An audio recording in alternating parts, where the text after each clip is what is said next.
আমার Facebook journey নিয়ে অনেকেই জানতে চেয়েছো। আজকে এই সাধারণ দিনে আমার ফেসবুক জার্নির অসাধারণ একটি গল্প শোনাবো তোমাদের। আমি বাসায় সকালের নাস্তা খুবই কম বানাই। যে খাবারগুলো রেডি করা থাকে বা রেডি করতে কম সময় লাগে সেগুলো করি। বেশিরভাগ সকালের নাস্তা আমার সিদ্ধ ডিম খেয়েই কাটে। তবে আজকে একটি অন্যরকম নাস্তা করছি। ভাবলাম আজকে বনরুটি আর চা দিয়ে খাবো, সাথে কিন্তু আমও ছিল। সারাদিন আমি যতগুলো কাজ করি তার মাঝে সবচেয়ে অপছন্দের কাজ হচ্ছে সকালের নাস্তা তৈরি করা। সকালবেলাটা ঘুমিয়ে থাকতে আমি বেশি পছন্দ করি। যতক্ষণ বাচ্চাকে স্কুলে না পাঠাতে পারি ততক্ষণ আমার রিল্যাক্সনেস নাই। তারপর যখন স্কুলে চলে যায় তখন আমি লম্বা একটা ঘুম দেই। অনেকে আমার ফেসবুক জার্নিটা জানতে চেয়েছো। সত্যি বলতে আমি কোনো বড় স্বপ্ন নিয়ে পেজটা খুলিনি। সংসারের দায়িত্ব আর বাস্তবতার মাঝখানে নিজের জন্য একটু সময় খুঁজে বের করেছিলাম। রান্নাবান্না অনেক বেশি পছন্দ, তাই ভাবছিলাম রান্না নিয়ে কাজটা শুরু করি। তখন কোনো ভিউ রিচ ইনকামের আশা ছিল না।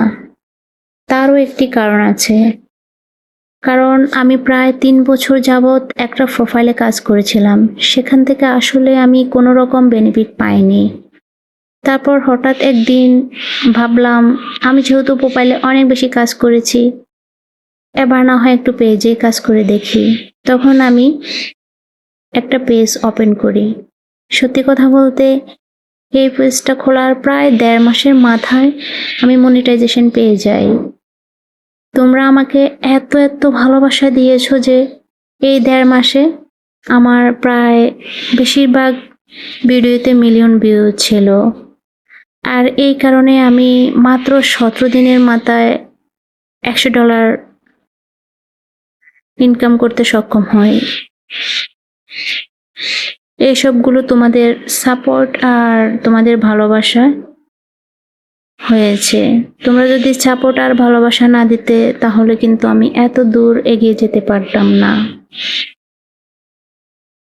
তোমাদেরকে ধন্যবাদ দিয়ে আমি ছোট করতে চাই না। আমি শুধু একটা কথাই তোমাদেরকে বলতে চাই, তোমরা যারা ফেসবুকে কাজ করে হতাশ, তোমরা হাল ছেড়ো না। ধৈর্য ধরে কাজ করো। সফলতা একদিন আসবেই, কারণ পরিশ্রম কখনো বৃথা যায় না।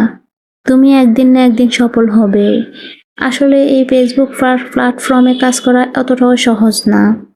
এখানে অনেক পরিশ্রম করতে হয়, অনেক ধৈর্য ধরতে হয়। এখানে অনেকে ভালো কমেন্টস করে বা অনেকে খারাপ কমেন্টস, সবগুলো মাথায় নিয়ে কিন্তু তোমাকে কাজ করতে হবে। আর প্রতিনিয়ত কিন্তু তোমাকে ভিডিও আপলোড দিতে হবে। এখানে কিন্তু তোমাকে নিজের অরিজিনাল ভয়েস দিয়ে ভিডিও করলে কিন্তু তোমার সফল হওয়ার সম্ভাবনা বেশি, কারণ কপি করে ভিডিও করলে আসলে অতটা সফল হওয়া যায় না। তো আজকের মতো এখানে, আল্লাহ হাফেজ।